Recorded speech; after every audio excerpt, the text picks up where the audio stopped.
Welcome to Mr. Giant Reacts and Ting and Ting and Ting. And we're going to check out foreigners living in Sarajevo or maybe visiting. Let's go ahead and see what the vibe is. Let's see how foreigners fare over there in Bosnia, Sarajevo to be exact. Let's go.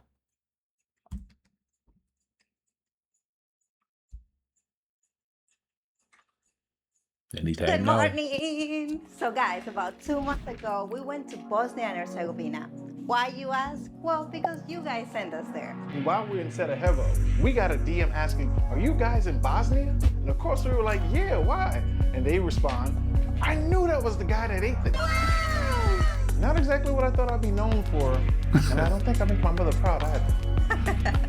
So we ended up meeting with these two foreigners living in Sarajevo, Linnea, who's American, and Alp, who is Turkish. They took us to many places in Bosnia and Herzegovina, like Let's check it Mostar, out. where the famous rebuilt Ottoman old bridge stands, and where some risk takers love to jump off of.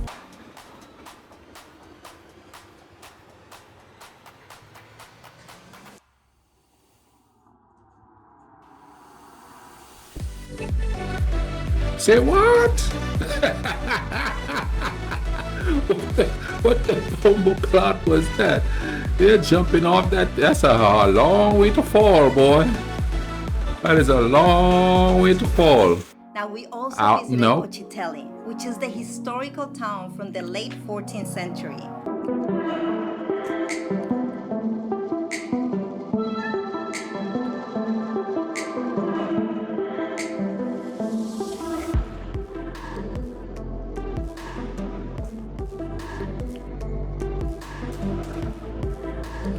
Man, listen.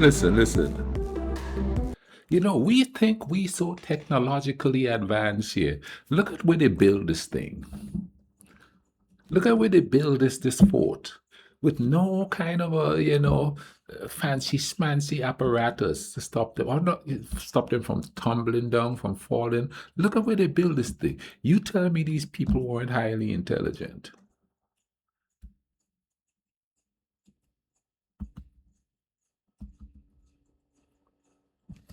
We look back at them and say, oh, the dark ages, oh, they don't know what they're doing and stuff. And then you see some of the amazing architecture, some of the amazing strategic fortresses and castles and stuff that they build.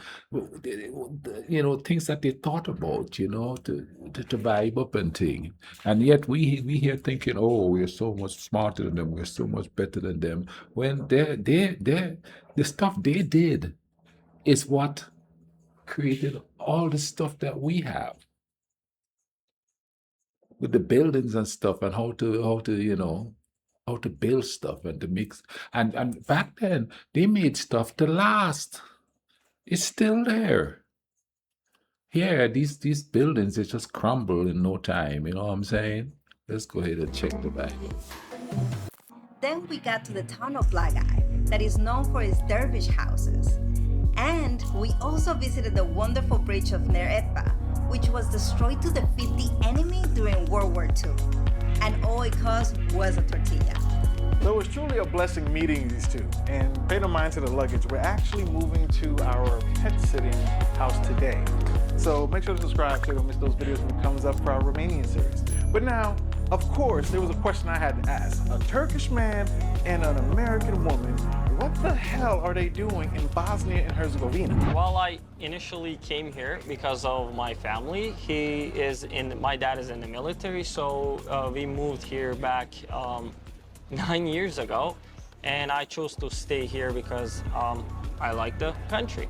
Yeah, I came to Bosnia 3 years ago. Yeah, back in 2018. I came as a tourist visiting my friend. Shout out to Dinka.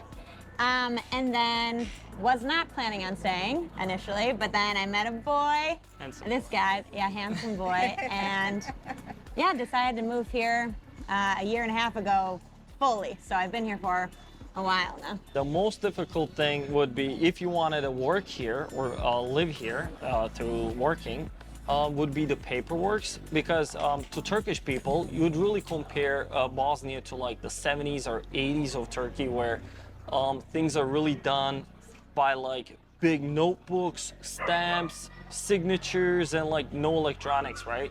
So to be a resident, I own a company. It's it's really tough. As soon as you've finished it for this year, like 1 month goes by that you can like relax, and then all of a sudden you have to start gathering the paper again for the next year, because there's just this long list, and each thing takes, and not to mention once you give it to like the foreigns department or whatever, it's in their hands. They'll do it whenever they feel like it. You don't know how long it could take. It could take, well, you know, it's going to take at least a couple months. Let's be real, but. Bureaucracy is a common issue around the world. I have dealt with immigration officers in my country and the US, and believe me when I tell you, it has never been a good experience. And it's Yeah, you know what I'm saying? Yeah, yeah. No, here's the deal. As far as I know, you want to move to the island, bada bing, bada boom. You know, you could just go there, you know what I'm saying, and things. So, as far as I know, don't quote me on it. There's not a whole lot of immigration stuff for the island as far as I know there, you know what I mean? You got to get that. I don't even think there's like a whole lot of visa stuff to do. That's crazy. But then again, we're talking about a country that you could walk in one day, so. even worse when you're doing the old school kind of paperwork and not the electronic ways. Now, this is not the only difficulty of living in a foreign country. The language, it's really hard to learn. Granted, I could try a lot harder, that's true. But because of that like difficulty, at least for me, to learn, it really like halts your like ability to find a job, because first of all, it's hard to find a job in general. You can talk to anybody here who are citizens and they can't find a job, which is horrible. So as a foreigner coming, you know, and you don't speak the language, you really like, I don't know, I looked for a long time, nothing came up. So it's hard. If you want to move here, like you have to come up with another way to make money, or get really lucky and speak the language. Or have a handsome Turkish boyfriend. Yeah. Unfortunately, due to the scars of wars, Bosnia and Herzegovina is one of the poorest countries in Europe. However, their percentage economic growth is higher than some of the neighboring countries. Their minimum wage is about $312 while their average wage is about $565 a month. Now, my question is, would you be able to live in the country that you're watching us from with that salary, $565 a month? Let us know in the comments. Well, being a Turk, right, like I can't really complain about a cultural shock. I mean, I think it's vice versa, Bosnians having the cultural shock going to Turkey. What is this Turkish man doing here? Yeah. He's being handsome. Thank you. Well, the thing is, people here like to stare a lot, I think. And like, you know, having a little darker skin, darker hair here, being a little different, you really get stares. And like, everybody stares, right? You look at each other in some like two like people. But like here, they don't like, it's not a secret. They just look at you. Like, right? And you're like, like, what did, do I have something on my face? Like, yeah, that would be it, actually. Now, getting stares is something that You know, the stairs wouldn't bother me at all, because I'm already 7 feet 1 inch tall. I get stares anyway. People will stare at me. So the stairs wouldn't bother me one bit. And I've heard this, especially in that whole region. They said people stare at you in Romania. They say people stare at you in Serbia. You know, they say they stare at you in different places. As for me, they're gonna stare at me. Even if I was the same color as them, they would stare at me because I'm 7'1". So I'm kind of used to the stares. That's not gonna bother me at all.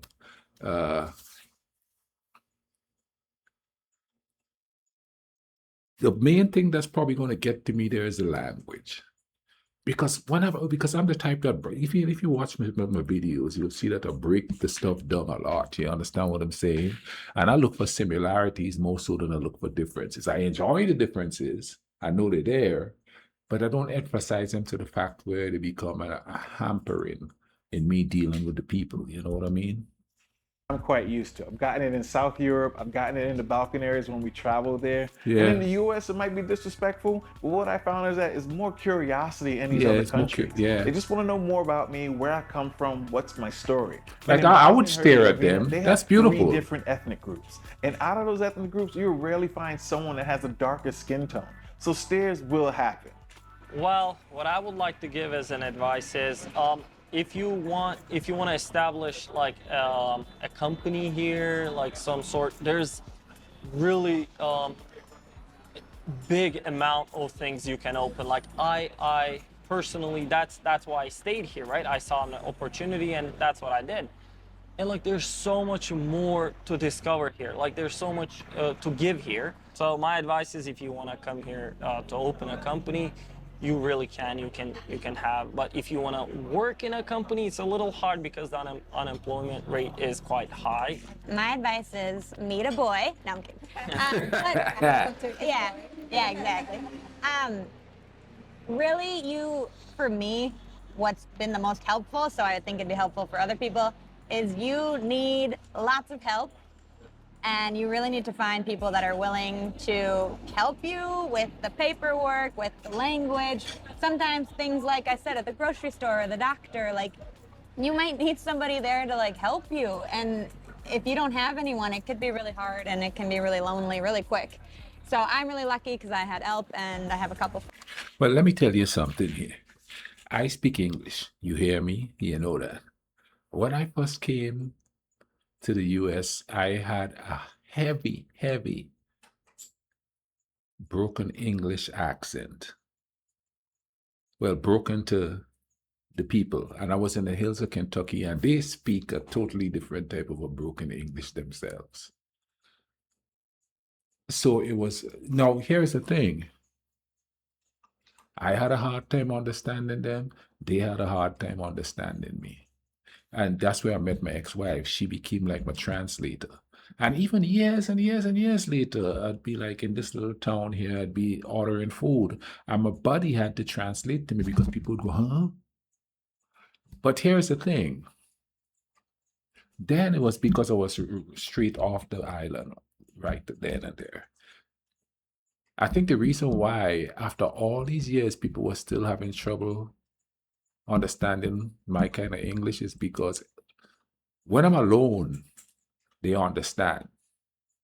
Like, if I walk out the street and I go to somewhere and I talk, they'll understand.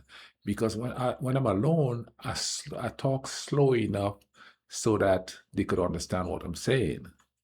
Now, when I'm with my buddy, because I'm around him so much, I don't talk slow, I talk fast.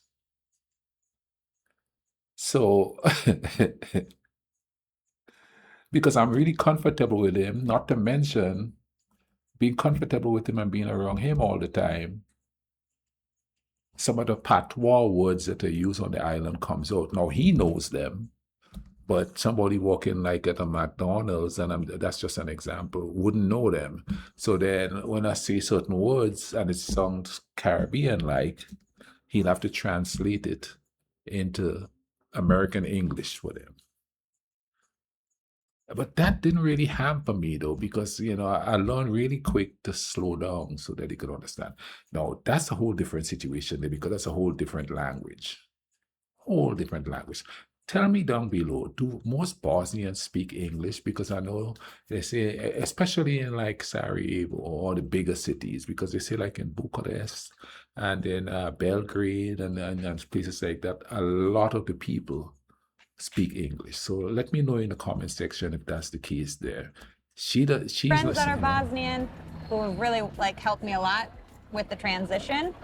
So yeah, trying to find a support system here of like locals or people like us who've been through it who could like show you the way, because yeah, it's hard on your own. I think it'd be really hard. Now, learning a second language is not easy, trust me.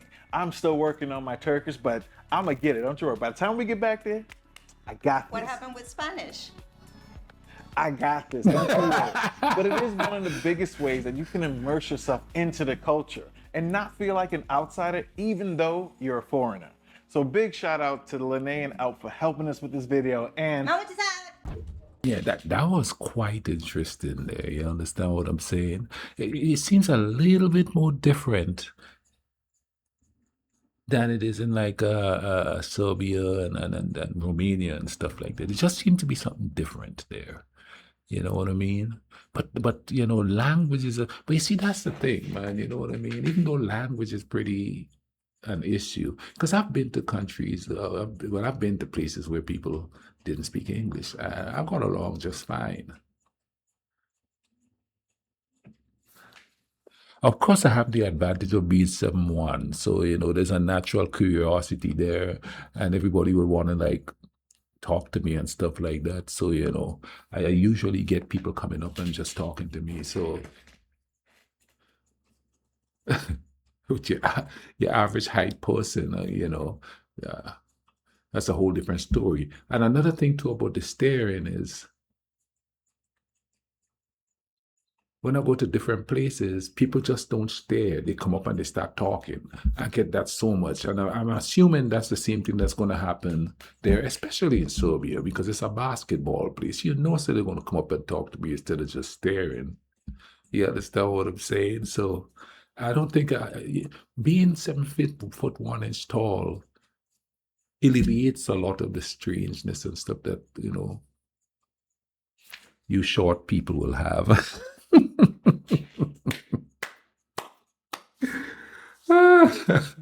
But this was quite enlightening here too. You know what I mean? Hope you guys enjoyed this. Learn a couple of things from it. Comment down below. Check out the playlist, man. I have a playlist for Bosnia also. Check it out. You know what I mean? Got some good videos I've reacted to in there. Music, culture, and everything. You all take care of each other. Let's keep the love rolling in this world, okay?